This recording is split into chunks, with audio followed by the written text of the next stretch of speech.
LaSalle has a very unique experience that develops a holistic student, and that's through athletics, academics, but also character building. And you really can't get that kind of education anywhere else. And this education focuses so much on the integrity and the character of the student that it's really meaningful. To learn, but to also serve when I'm outside of school. It's not always just about getting education, it's about interacting with other people, helping other people, becoming a true gentleman. After coming back from Kairos my junior year, I realized LaSalle was more than just education, sports, and service. It was about brotherhood.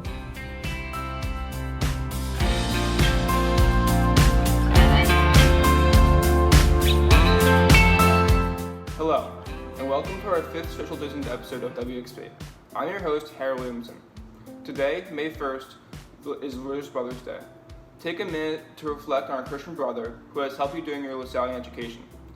On this special day, we have a special message from our president, Brother James Butler, about a new funding initiative which will help those families in the Lasallian community affected financially the current pandemic, the Guardian Angel campaign.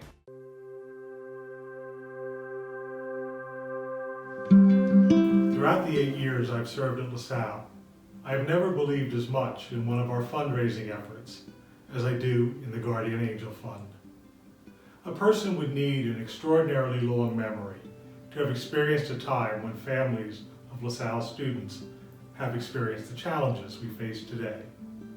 The layoffs, business shutdowns, and curtailment of professional engagements have all exerted unanticipated and unwelcome pressures on many of our families. The Guardian Angel Fund is LaSalle's invitation to you to respond to these families in their time of need. Any contribution you are able to make will go entirely to financial aid for students whose families can no longer meet their tuition obligations due to the economic downturn. Inspired by St. LaSalle's injunction that brothers and teachers should be like guardian angels to their students, zealously shielding them from harm and guiding them toward the moral life, contributors to this fund will ensure that deserving students will not need to leave our school because their families temporarily lack the financial ability to support the educational dream they share with their sons. At a time like this, they are all our sons and our brothers. Any contribution you can make to the Guardian Angel Fund will be impactful, and every dollar will support these hardworking students and their families. If all your own situation allows you to do now is pray for these boys, we're grateful for that. But if you are able to give, we ask you to do so generously, keeping in mind teachers who may have functioned like guardian angels in your own young lives. Men like Brother David Albert, Brother Jeremy, Brother Claude, Joe Moran, Brother Ed Conway, Brother Carl, Jerry Tremblay. People like Dave Deal, Marty Stanzak, Brother Tom McPhillips, Brother John D'Alfonso, Brother Tim Ahern, Julie Mayer, Frank Lichtner, or Tom Turner. Any gift you are able to make is made in the spirit in which these mentors and guides live their vocations. Help us continue their mission. Help us assist these young men. Help us do God's work.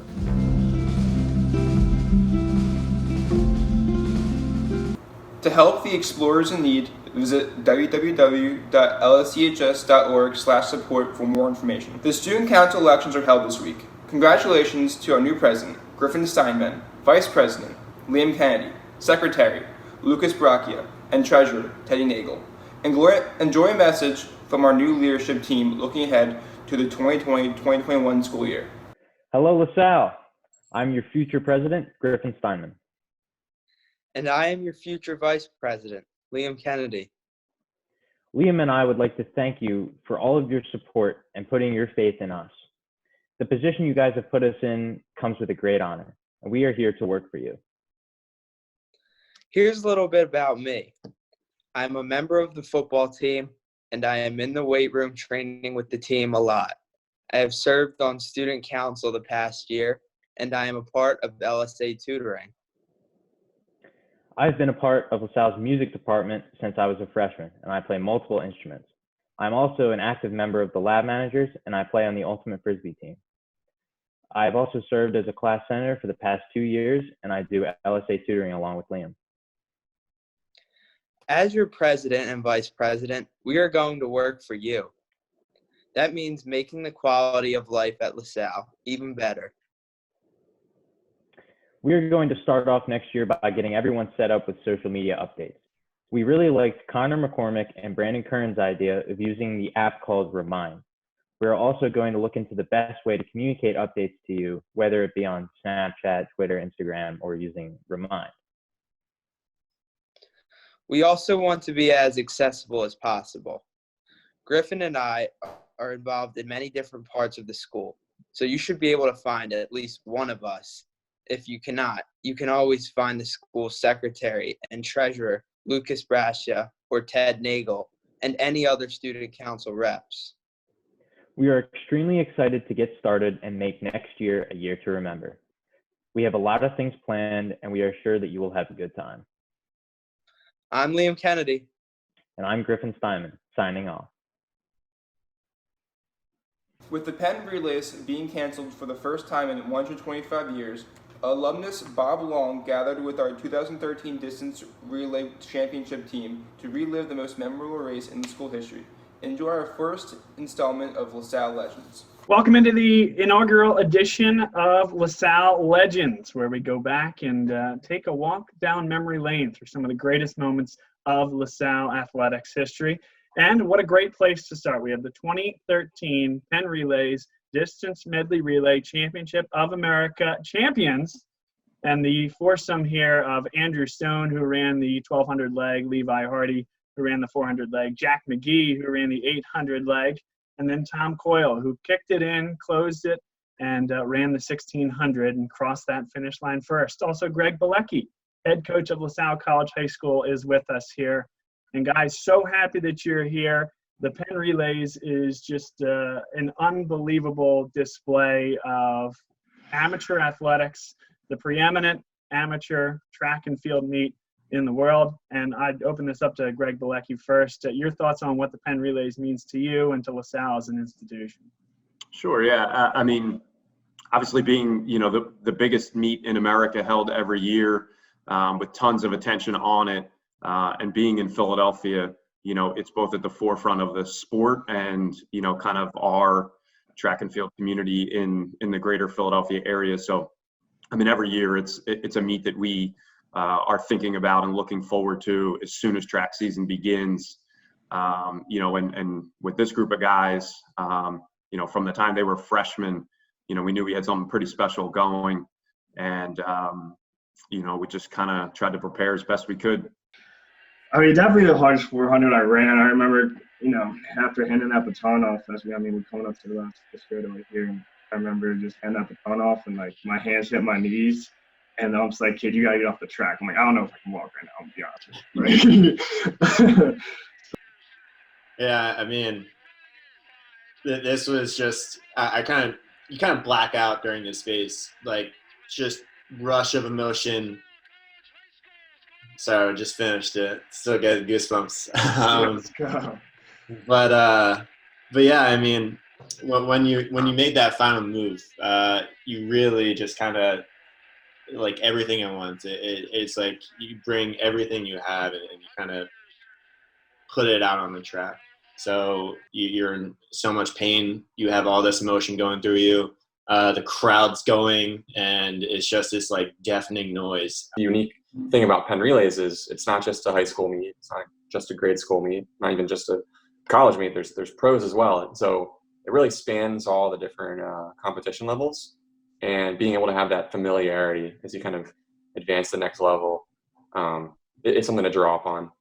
A little bit intimidating as a freshman, sophomore running down there, and you know, it kind of just taught me that when you kind of buy into a program, you know, really fully commit with a group of guys that you love, that you can really, if you set your mind though, you can really go out there and, accomplish your goals. And it could be a little bit intimidating at first, but when you kind of lean on these guys through those tough days, those tough workouts,